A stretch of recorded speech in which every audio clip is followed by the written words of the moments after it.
Bismillahirrahmanirrahim. Assalamualaikum warahmatullahi wabarakatuh. Ini adalah driver power amplifier Lang schematic by Anistar Disudikan. Untuk skematiknya nanti kalau mau bikin sendiri ya silakan, ada di deskripsi, saya cantumkan kalau tidak lupa ya. Kalau misal saya lupa ya kalian bisa cari sendiri Lang amplifier, terus saja di Chrome itu bisa langsung keluar ya untuk mengarah ke blognya Pak Anistardi langsung ya. Oke, di sini saya akan mereview mulai dari semuanya lah ya. Nanti saya review, kalau ada yang kurang ya saya mohon maaf. Oke, di sini Lang amplifier untuk bagian output, dia menggunakan konfigurasi TEF sama seperti Blameless 1200. Ini dia menggunakan konfigurasi TEF ya. Ini bisa disuplai tinggi teman-teman, sampai 90 volt DC bisa. Untuk daya maksimalnya sih kalau di blognya saya baca ya itu kisaran 319 kalau di 8 ohm ya, itu ya, bukan 4 ohm ya, 8 ohm. Memakai konfigurasi TEF ini. Nah, ini banyak yang mengartikan teman-teman ya, itu transistor TEF ya. Sebenarnya nggak salah sih, cuma kurang benar. Ini sebenarnya transistor driver. TEF itu sebuah sistem ya sebenarnya. Untuk arus, untuk ke biasnya ya, ini kan untuk nyuplai TR final ya.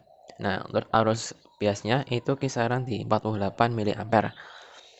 Ini untuk bagian voltage apa namanya, jenisnya bagian voltage untuk mensuplai ini loh ya. Ini transistor kecil-kecil MCE JE34050 ini. Terus transistor pre-driver, ini namanya transistor pre-driver atau sebelum driver ya. Terus ini adalah transistor TEF. Kok TEF? Ini transistor fast voltage amplification stack. Oke, memakai konfigurasi simetris dengan Hawksford cascade yang ditemukan oleh Profesor M. Hawksford. Untuk plat biru di sini dia digunakan untuk tegangan referensi ya, sekitar 3 voltan, 2,7 sampai 3 volt ya. Untuk untuk sistem Hawksford cascade ini dia menghasilkan THC kecil ya daripada cascade biasa ya. Cascade biasa itu dia memakai blameless, ini dia cascade-nya biasa ya. Kalau Hawksworks apa tuh cuma ini. Hawksworks biar tulisannya angel bacanya. Cascade itu dia THC-nya lebih kecil daripada yang cascade biasa. Untuk bagian input dia menggunakan dual LTP atau dual diferensial ya. Pertama kali diperkenalkan oleh Profesor Lech, kan dia gak ngerti. Untuk titik kerja LTP itu yang ini teman-teman ya. Ini bagian ini. Ini untuk penyuplainya. Ini untuk penyuplainya dari tegangan. Untuk titik kerja LTP ini ditentukan oleh sumber arus ya. Ini yang saya maksud, ini sumber arus tetap. Ini yang untuk menyuplai. Ini yang menentukan arusnya ya teman-teman ya. Untuk kisaran di 4 mA ya. Kecil banget. Untuk kedua LTP juga di cascade agar bisa dipakai transistor yang HFE-nya tinggi dan low noise. Untuk DC servo, ini di sini sudah ada DC servo teman-teman.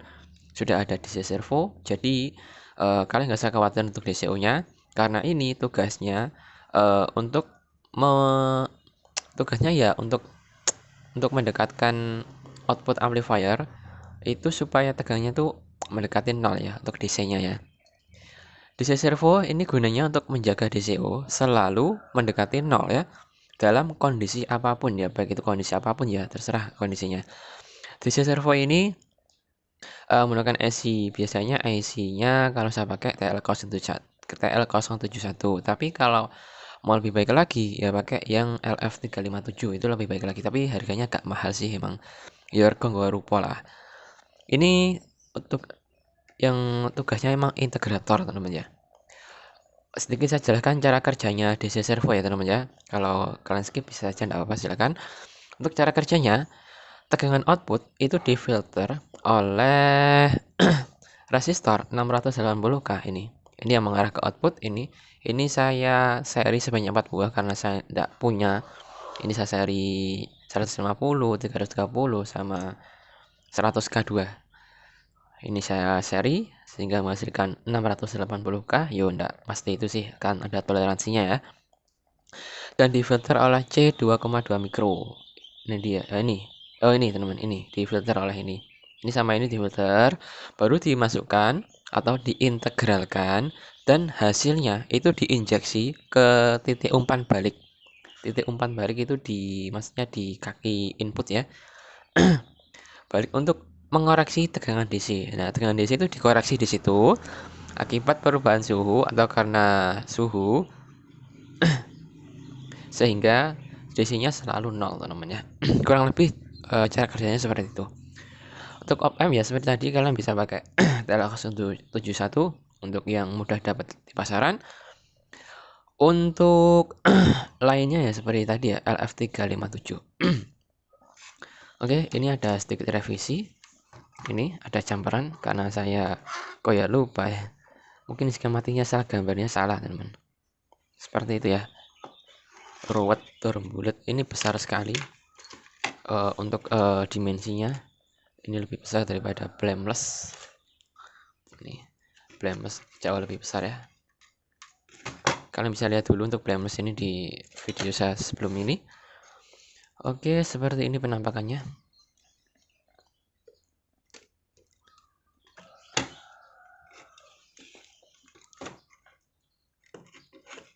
Akan saya coba pasang transfer finalnya. Kita uji coba suaranya teman-teman ya. Saya pasang dulu.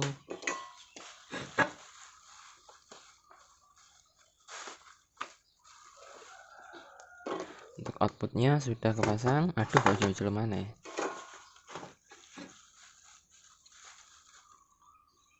Aduh, jangkrik panas. Oke, ini kolektor, ini basi seperti biasa, AP biasa ya. Ini kolektor. Terus sampai keliru, ayo langsung dorong. Oke, seperti ini. Udah, ini untuk emitter tidak saya sambung. Oh iya, PSU ini kok tak sambung. Ini untuk tegangan power supply-nya. Ya. Input tidak saya ground kan karena saya nggak suka sebenarnya. Saya ingin lihat kalau dia nggak ada ini apakah dia bisa 00 ya, untuk melihatnya ya. Jadi emang saya ceknya gitu ya. Ya, mau keliru gak ya, penting nanti dia harus 0. Kalau nggak 0 ya berarti nggak lolos ini. Biasanya saya gitu ya. Ya percuma saja kalau digroundkan nanti hasilnya 0, tapi kalau tidak digroundkan hasilnya tidak 0, ya itu percuma saja sebenarnya. Ini dia bengku ya. Oke, untuk biasnya bisa kalian lihat di situ nanti untuk DCU-nya. Oke ya, akan saya nyalakan. Sebentar, ada kucing saya ini. Neng diku.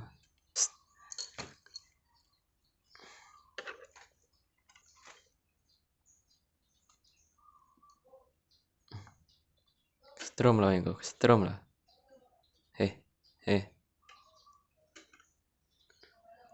Oke, kembali lagi ke sini. Input tidak saya groundkan ya, saya biarkan saja wis power. Oke, saya akan nyalakan. Ini LED biru nanti akan nyala ya. Bismillah. Nah itu nyala. Dua-duanya akan nyala. Tuh, nyala biru ya. Oke, saya cek biasnya dulu. Bias sudah sangat imbang. 39435 kayak sekitar gitu ya. Nah, imbang banget teman-teman. Ini besoknya pasti 0 ini, saya jamin. Nah, 0 kan? 01 ya, naik turun lah. Nanti kalau ada musik pasti naik turun. Akan saya coba sentuh inputnya, apakah dia berubah? Berubah ya. Nah, malah 0 teman-teman. Oke, ini yang saya bilang dalam kondisi apapun ya, baik keras maupun pelan, dia akan berusaha untuk meminimalirkan, untuk mengoreksi dengan DC ya. Oke, akan saya coba beri input. Nih tegangan input, kok tegangan input? Ya, sinyal input ya. Oke, betul kok. Oke, biasanya tadi sudah saya atur ya soalnya ya. Kenapa kok bisa imbang ya? Sudah atur soalnya. Oke, saya akan coba perbesar apakah bisa ya. Ini trimpodnya ada di sini. Oke, ini 392 akan saya coba atur di 400. Saya naikkan lagi sampai 500, bisa ya, sampai 1 volt bisa. Ini saya nggak coba di 400 saja, segini aja lah, nanti juga imbang-imbang sendiri ya. Oke, ngawur ya. Oke, speaker ini. Oke, saya akan tancap speaker ini di outputnya. Saya main 4 ohm ya. Ini untuk amplifier ini tidak direkomendasikan untuk memakai di bawah 4 ohm ya. Saya tidak sarankan banget. Oke, saya akan coba beri signal input.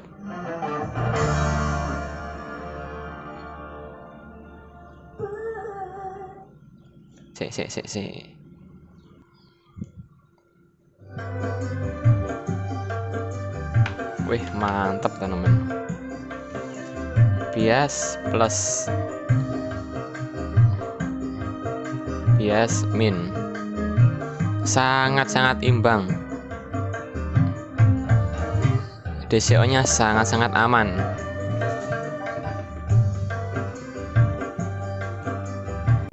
Nah, biasanya tadi ya untuk sebelum ini berhasil itu ya saya gagal dulu teman-teman ya.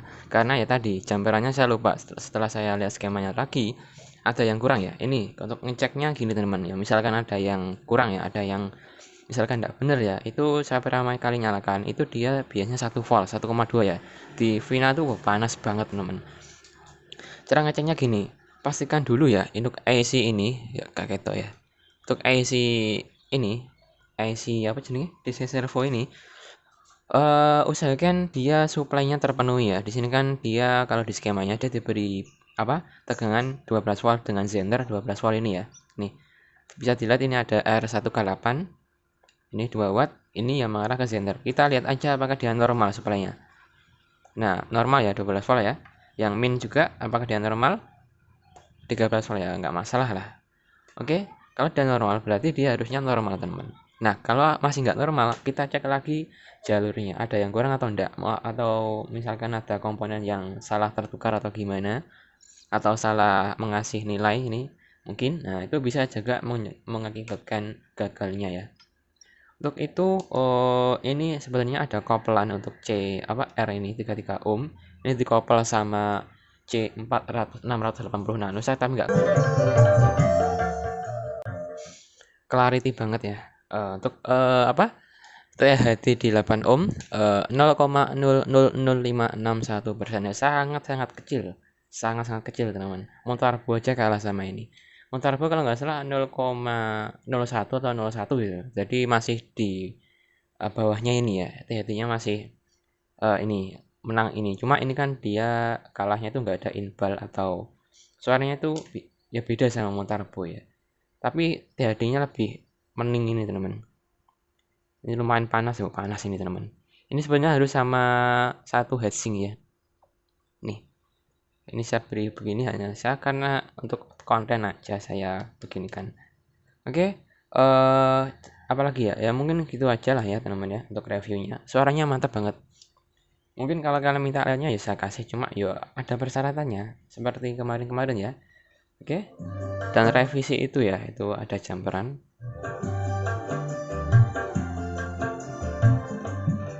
Kalau kalian mau bikin sendiri di PCB bolong ya monggo silakan. Kalau telaten ya, ini soalnya PCB-nya komponennya banyak sekali teman-teman. Kalau saya di PCB bolong sih ya nyerah saya. Nyerah soalnya susah teman-teman ya kalau gini. Mending di layout langsung ya.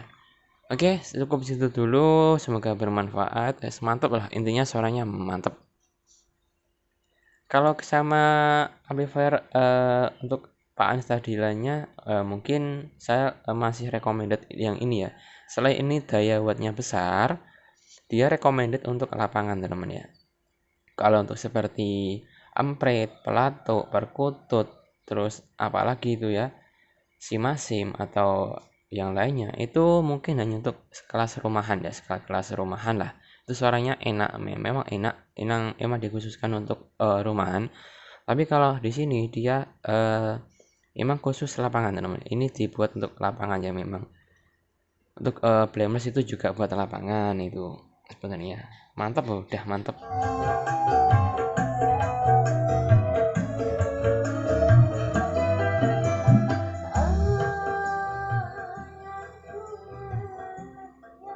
Oke, semoga bermanfaat. Wassalamualaikum warahmatullahi wabarakatuh.